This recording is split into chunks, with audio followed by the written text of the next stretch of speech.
Jumpa lagi dengan saya di channel Desa Tuber. Kali ini saya akan membahas satu isu yang ada dalam Undang-Undang Cipta Kerja. Saya membaca flyer di sosmed bahwa Undang-Undang Cipta Kerja sangat menjanjikan dan menguntungkan masyarakat desa itu.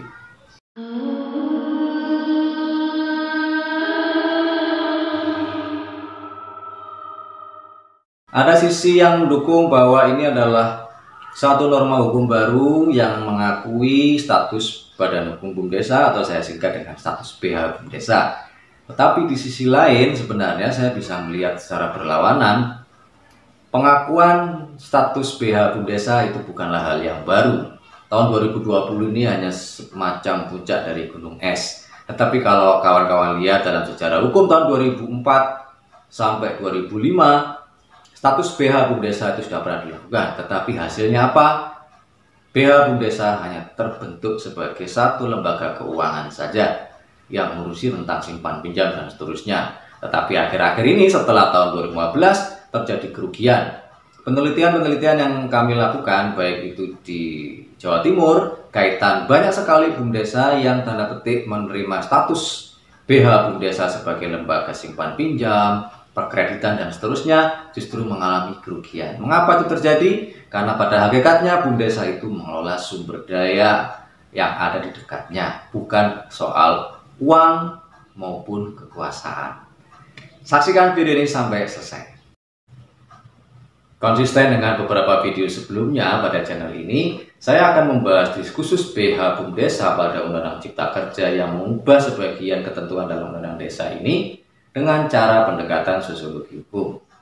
Mengapa saya menggunakan pendekatan itu? Karena kita akan bisa terhubung dengan gerakan-gerakan buruh, gerakan petani, gerakan mahasiswa dan sebagainya, sehingga kita tidak sibuk membahas hanya pasal-pasal dan ayat-ayat yang terlepas atau kedap suara atau kedap aspirasi. Kita perlu memahami diskursus BH itu dari aspek filsafatnya dulu, yaitu filsafat personalitas.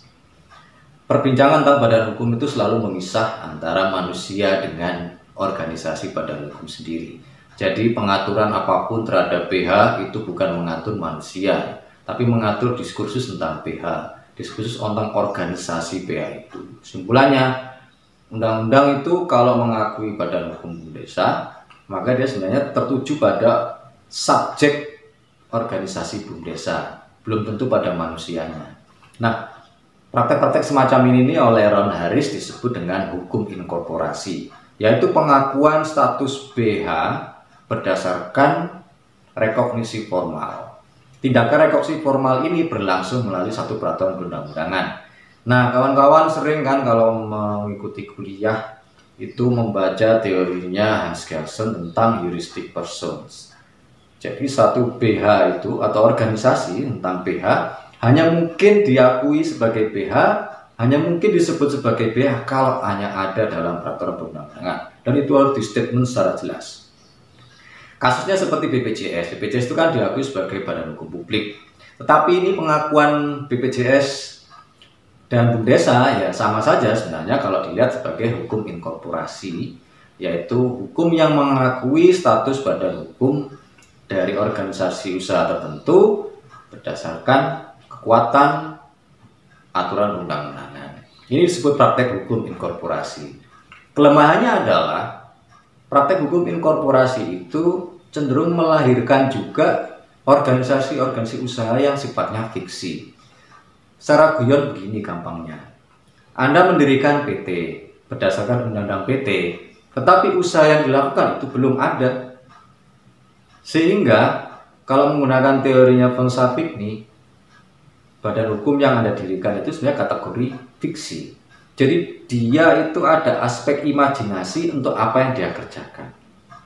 Nah, kalau kita membaca peraturan baru di dalam konteks pasal 87 Undang-Undang Desa versi Undang-Undang CK, ini bisa berbahaya. Anda bolehlah misalnya mendukung Undang-Undang CK dengan menyatakan dengan adanya pengakuan status BH dari BUM Desa, maka Undang-Undang Cipta Kerja ini akan bermanfaat bagi warga desa. Belum tentu. Dalam aspek sejarah, pengakuan semacam ini atau istilah tepatnya praktek hukum inkorporasi bahwa status BH BUM Desa diakui di rekognisi formal dalam peraturan itu sudah terjadi pada tahun 2004. Dalam pasal 213 ayat 2 Undang-Undang Nomor 32 Tahun 2004 tentang pemerintahan daerah yang sudah tidak berlaku lagi itu, dalam sejarahnya pernah mencantumkan bahwa Badan Usaha Milik Desa atau BUMDesa berpedoman pada peraturan perundang-undangan.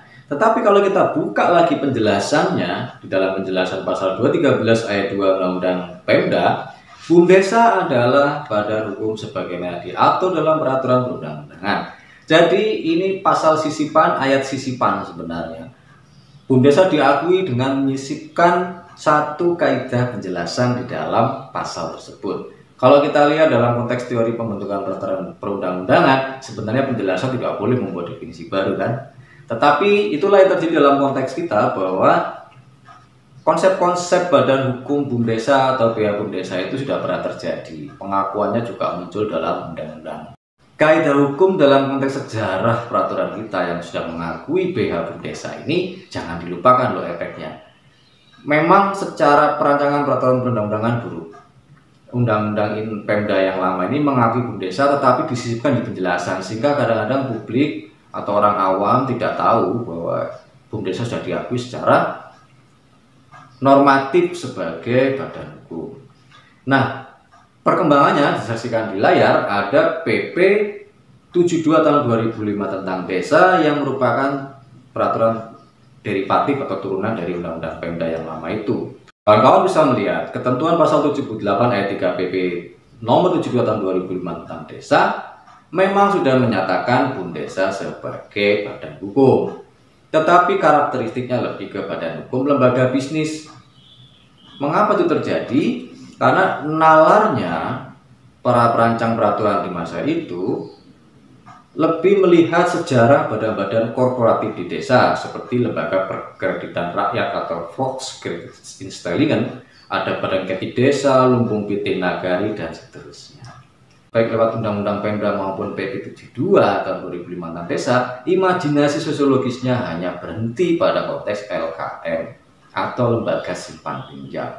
Disinilah kawan-kawan sekalian saya melakukan otokritik bahwa kalau kita memahami satu peraturan itu jangan terburu-buru, termasuk saya sendiri. Saya tidak terlalu euforia bahwa BH BUMDesa itu diakui dalam Undang-Undang CK melalui perubahan pasal 87 Undang-Undang Desa itu sendiri.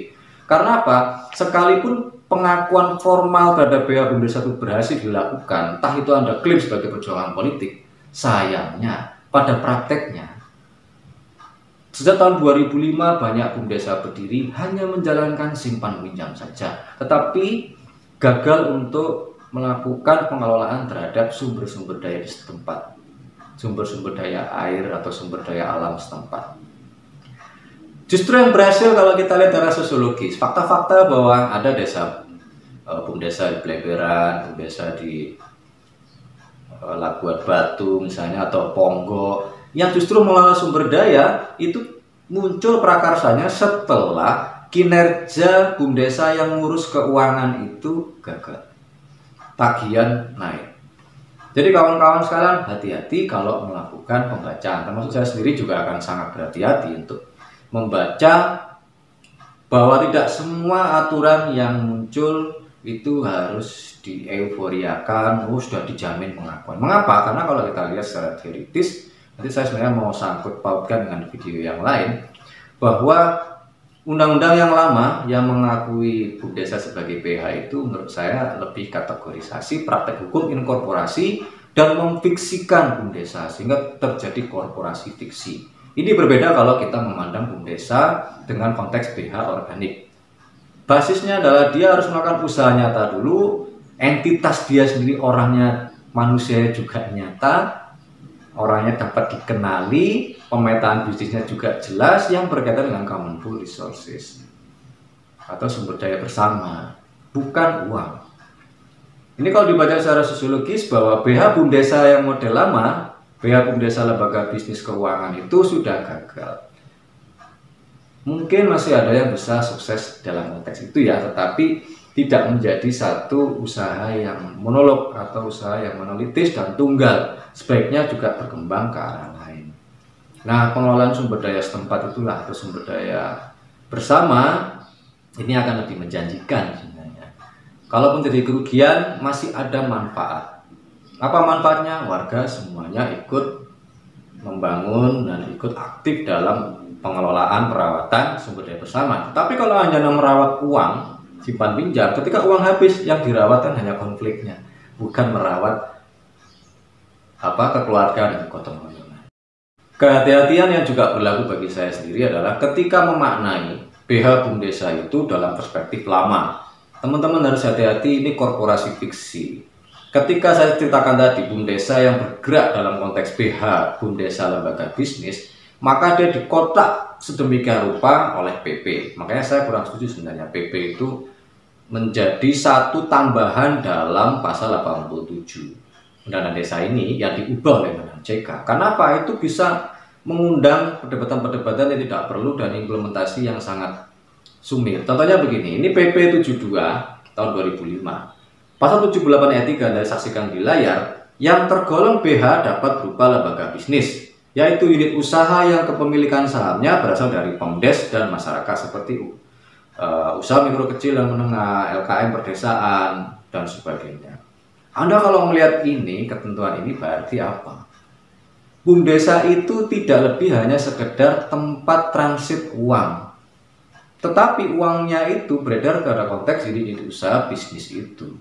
Makanya kalau Anda lihat Undang-Undang LKM, Bumdesa dapat mendirikan unit usaha PT untuk LKM, itu tidak lebih sebenarnya hanya tempat sirkulasi uang saja yang beredar.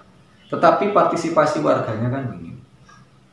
Berbeda sekali dengan era Bumdesa di pasca Undang-Undang Desa, bahwa yang penting prakarsa desa dalam konteks urusan pengelolaan sumber daya setempat. Tapi bagaimana Mas kalau nggak ada sumber daya setempat? Maka sebaiknya usaha-usaha yang lain, yang warga lain itulah yang dikonsolidasi. Jadi dengan demikian, kosa-kosa kata kunci dalam undang-undang sebelumnya itu masih juga mewarnai nalar kita. Saya sendiri berusaha selalu untuk mengkritisi diri saya sendiri, termasuk pikiran saya sendiri. Hati-hati untuk memandang Bumdesa dengan berbagai tipe. Kalau Bumdesanya itu belum pernah mengelola sumber daya setempat, sumber daya alam dan seterusnya seperti amanat dalam Undang-Undang Desa, terutama di pasca pasal 8788 dan seterusnya itu, maka karakter Bumdesanya cenderung hanya urusannya simpan pinjam dan sebagainya. Kata kunci untuk memahami praktek hukum inkorporasi terhadap Bumdesa atau penjaminan dan pengakuan formal atau rekognisi formal terhadap status BH Bumdesa melalui aturan perundang-undangan memang mengandung plus minus. Kita seolah-olah ada kepastian hukum, kita merasa ada kepastian hukum dari badan hukum Bumdesa. Tetapi sebenarnya belajar dari sejarah fakta peraturan perundang-undangan sendiri dan fakta sosiologisnya, pengakuan formal terhadap BH Bumdesa mengandung intervensi kekuasaan negara yang merugikan, tidak pernah terbukti itu berhasil. Jadi cenderung Bumdesa yang diakui lewat Undang-Undang Pemda sebagai BH Bumdesa lembaga bisnis itu main di lembaga keuangan mikro dan seterusnya, ternyata hancur juga.